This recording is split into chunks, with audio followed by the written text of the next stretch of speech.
क्या आपने ऐसी कहानियों को सुना है जहां पर एक व्यक्ति किसी और के नाम से मोबाइल नंबर लेकर कोई फ्रॉड करता है या फिर कोई किडनैपिंग या कोई और क्राइम।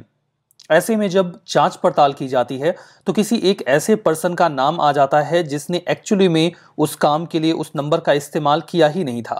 एक्चुअली में ऐसा करते वक्त फ्रॉड सिम कार्ड्स कैटर किए जाते हैं और उनका इस्तेमाल इलिसिट एक्टिविटीज या क्राइम में किया जाता है। ये प्रॉब्लम बहुत पुरानी है और इसका सॉल्यूशन ढूंढने की कोशिशें लगातार जारी हैं। इसी कोशिश के तौर पर अभी हाल ही में नए सिम कार्ड रूल्स को जारी कर दिया गया है जो 1 दिसंबर 2023 से एप्लीकेबल हो जाएंगे। आप देख रहे हैं पीडब्ल्यू ज्ञान कोश। जानेंगे इस पूरे मामले को और एक्सप्लोर करेंगे। अगर आपके फोन में एक सिम कार्ड है तो ये सेशन आपके लिए बहुत जरूरी है, क्योंकि आपको जानना चाहिए कि नए सिम कार्ड रूल्स कौन से हैं। टेलीकम्युनिकेशन डिपार्टमेंट ने यह बोला कि न्यू सिम कार्ड रूल्स 1 दिसंबर से एप्लीकेबल हो जाएंगे और जो भी एग्जिस्टिंग सेलर्स हैं उन्हें 12 महीनों का समय दिया जाएगा कि वो इन रूल्स के साथ खुद को कंप्लाई कर लें। वैसे मैं आपको बता दूं कि ये रूल्स यूं तो 1 अक्टूबर से ही अप्लाई किए जाने थे, लेकिन तैयारियां पूरी ना हो सकी और इसीलिए 2 महीने का एक्सटेंशन ग्रांट कर दिया गया। अब इस 2 महीने के एक्सटेंशन के साथ 1 दिसंबर से इसे इंप्लीमेंट करने की पूरी तैयारी है और लगभग हर न्यूज़पेपर ने इस मुद्दे को बहुत ही हाईलाइटेड तरीके से कवर किया हुआ है कि जो नए सिम कार्ड रूल्स हैं वो 1 दिसंबर से एप्लीकेबल होंगे as per department of telecommunication. ये और ऑफ कोर्स आपकी लाइफ को इम्पैक्ट करेगा, बिकॉज हम सभी के हाथों में एक मोबाइल फ़ोन है और उसका इस्तेमाल हम करते हैं लोगों से कम्युनिकेट करने के लिए। अब यहां पर समझिए कि पूरा मामला एक्चुअली में जो फ्रॉडलेंट सेल होता है सिम कार्ड का उसके बारे में है। मतलब कोई एक ऐसा व्यक्ति है जो आपके आधार कार्ड या फिर आपके किसी और डॉक्यूमेंट के ऊपर सिम कार्ड अवेल कर लेता है और उसके बाद वो जो कोई भी गलत काम करता है एक्चुअली में वो आपके नाम के ऊपर होता है। फ्रॉडलेंट सिम कार्ड का खरीदा जाना और बेचा जाना ये इंडिया में बहुत ही ज़्यादा कॉमन हो चला है और डिपार्टमेंट ऑफ टेली कम्युनिकेशन या टेलीकॉम इसके ऊपर सिकंजा कसने की कयास में थी। उन्होंने इसी रेफरेंस में नए रूल्स अभी अनाउंस किए टेलीकॉम ऑपरेटर्स के लिए। हालांकि टेलीकॉम ऑपरेटर्स के लिए ये रूल्स इस साल के अगस्त में अनाउंस कर दिए गए थे और प्लान ये था कि हम इसे अक्टूबर 1 से इंप्लीमेंट कर देंगे। इनिशियली ये कहा गया था कि अक्टूबर 1 से ये इन्फोर्स हो जाएगा, लेकिन जैसा कि मैंने आपसे पहले कहा कि तैयारियां नहीं हो पाई एंड विद दैट पर्पस 2 महीनों का एक्सटेंशन मिला।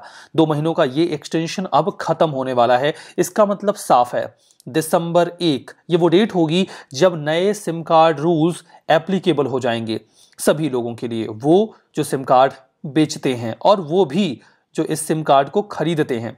अगर आप नहीं चाहते कि इससे आपको कोई इनकन्वीनियंस हो तो आपको इन सिम कार्ड रूल्स के बारे में पता होना चाहिए। नए सिम कार्ड रूल्स जो बहुत लंबे समय से फ्रॉड फोन नंबर्स या सिम कार्ड के ऊपर गवर्नमेंट का क्रैकडाउन चलता आ रहा है उसी का पार्ट है, ताकि फ्रॉडलेंट एक्टिविटीज को रोका जा सके।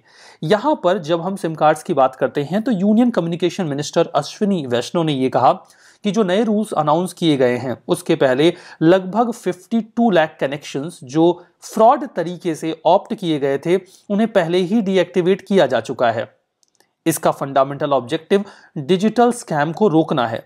सेंट्रल गवर्नमेंट ने यह भी डिसाइड किया है कि जो बल्क में एक व्यक्ति जाकर 25 या 50 सिम कार्ड खरीद लेता है इसे भी रोका जाएगा और ऐसा आप केवल बिजनेस पर्पस से ही कर पाएंगे। कोई एक आम इंसान अचानक से जाके इकट्ठा बहुत सारे सिम नहीं खरीद सकता।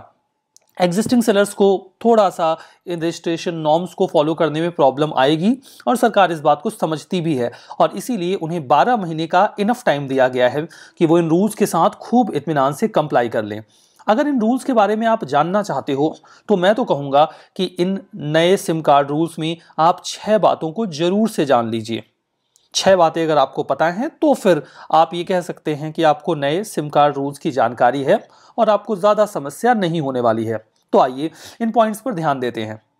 कोई एक इंडिविजुअल, इन जनरल तो हम सभी लोग 1 या 2 सिम कार्ड ही इस्तेमाल करते हैं, लेकिन अगर कोई व्यक्ति चाहता है तो उससे ज़्यादा सिम कार्ड खरीद सकता है, लेकिन कितना? मैक्सिमम 9। आप अपनी एक आईडी कार्ड के ऊपर मैक्सिमम 9 सिम कार्ड ही खरीद सकते हैं। अगर आपको 9 सिम से ज़्यादा सिम कार्ड्स खरीदने हैं तो इसके लिए आपको बिजनेस कनेक्शन इस्तेमाल करना होगा। आपको ये साबित करना होगा कि आप एक बिजनेसमैन हैं और आप ये जो सिम कार्ड्स खरीद रहे हैं एक्चुअली में आप इसे किसी और को बेचने वाले हैं, ना कि खुद इस्तेमाल करने वाले हैं। अगर आप ऐसा नहीं कर पाते हैं तो आप मैक्सिमम 9 सिम कार्ड ही खरीद पाएंगे। वैसे देखा जाए तो 9 सिम कार्ड ये एक बड़ी संख्या है। इससे ज्यादा सिम कार्ड की जरूरत एक आईडी कार्ड पर पड़ती नहीं है। मैं कहता हूं कि परिवार में 4-5 सदस्य हैं और जो परिवार के मुखिया हैं, कोई वो मेल पर्सन हो फीमेल पर्सन हो, वो अगर अपने आईडी कार्ड पर ही सबको सिम कार्ड देना चाहते हैं तब भी 9 सिम कार्ड काफी होंगे, इससे ज्यादा की जरूरत नहीं पड़ेगी। मान लीजिए कि आपने अपना एक सिम कार्ड क्लोज कर दिया, वो बंद हो गया, तो आपने उसे वापस से रीओपन नहीं करवाया, तो 90 दिनों के बाद वो नंबर किसी और को अलॉट कर दिया जाएगा। ऐसा नहीं है कि आपका नंबर बंद हो गया है और वो परपेचुअल टाइम तक, पृथ्वी के अंत समय तक आपका ही रहेगा, ऐसा नहीं होने वाला है। वो 90 दिनों के बाद किसी और को अलॉट कर दिया जाएगा। वैसे ये बहुत कॉमन बातें हैं जो आपके दिमाग में पहले से भी होती होंगी कि ऐसा होता होगा, लेकिन नए सिम कार्ड रूल्स में नहीं बहुत स्पेसिफिकली इनकॉर्पोरेट किया गया है। कस्टमर्स जो सिम कार्ड खरीद रहे हैं अपने एग्जिस्टिंग फोन नंबर के लिए, उन्हें भी अपना डेटा सबमिट करना होगा। जैसे पहले क्या होता था ना कि आपके पास सपोज करिए कि एक नंबर ऑलरेडी है, आपका फोन गुम हो गया, आपका फोन डैमेज हो गया, जिसके चलते आपका सिम कार्ड खराब हो गया। अब आपको अपना वही पुराना नंबर चाहिए, तो आप जाते थे और एक ऑनलाइन वेरिफिकेशन होता था, आपको कोई डॉक्यूमेंट सबमिट नहीं करना पड़ता था और आपका पुराना नंबर आपको वापस से मिल जाता था। लेकिन यह प्रक्रिया अब उतनी आसान नहीं होगी जितनी की पहले थी। आपको अपना खुद का नंबर वापस से अलॉट करने के लिए ना केवल अपना आधार कार्ड देना होगा, बल्कि अपना डेमोग्राफिक डेटा भी देना होगा। मतलब कि आपको बिल्कुल वही प्रोसीजर फॉलो करना होगा जो आप एक नया सिम कार्ड खरीदते वक्त फॉलो करते हैं। ये जो सिम कार्ड्स हैं, इनकी सेल अगर कोई अनरजिस्टर्ड डीलर करता है तो टेलीकॉम ऑपरेटर्स के ऊपर 10 लाख रुपए की पेनल्टी लगाई जाएगी। मतलब नए रूल्स के अकॉर्डिंग जो रजिस्टर्ड डीलर्स हैं, आपका सिम कार्ड कौन ले जाकर बेच रहा है, इस बात की जानकारी और जिम्मेदारी टेलीकॉम ऑपरेटर्स की होगी। अगर कोई पर्सन एयरटेल के सिम कार्ड्स बेच रहा है तो मतलब उसने एयरटेल से वो सिम लिए हैं और अब वो ले जाकर बेच रहा है। अगर वो एयरटेल में रजिस्टर्ड नहीं है तो उसे इतने सिम कार्ड्स कहां से मिले बेचने के लिए? मतलब गलती किसकी है? टेलीकॉम ऑपरेटर की है। तो जो टेलीकॉम ऑपरेटर्स हैं वो केवल रजिस्टर्ड डीलर्स को ही अपने सिम कार्ड बेचने के लिए देंगे, और अगर कोई अनरजिस्टर्ड डीलर्स ऐसे सिम कार्ड बेचते हुए पाया गया तो यह माना जाएगा कि गलती टेलीकॉम ऑपरेटर्स की है, क्योंकि सप्लाई तो सिम कार्ड की आपने ही करी है उन्हें बेचने के लिए। ऐसे केस में उन्हें ऐसे एक फ्रॉड के ऊपर 10 लाख रुपए तक की पेनल्टी पे करनी पड़ सकती है।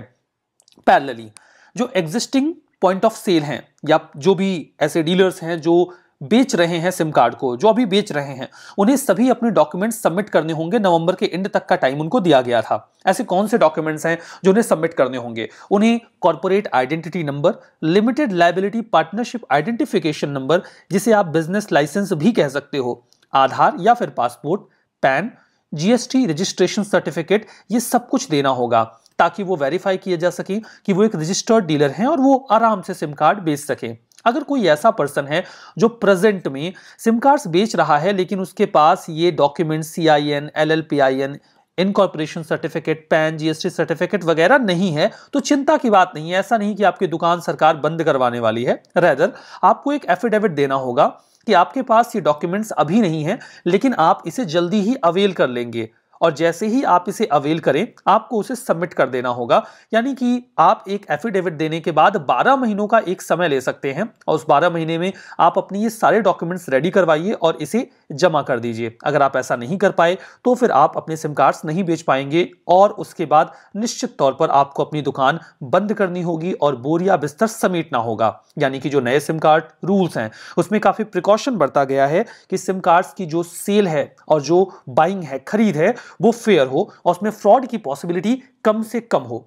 चूंकि सिम कार्ड्स हम सभी इस्तेमाल करते हैं, तो उम्मीद करता हूं कि ये जानकारी आपको इंटरेस्टिंग और काम की लगी होगी। मिलेंगे एक और सेशन में ऐसी किसी और इंटरेस्टिंग जानकारी के साथ। तब तक के लिए आप सभी से अलविदा। बहुत बहुत धन्यवाद।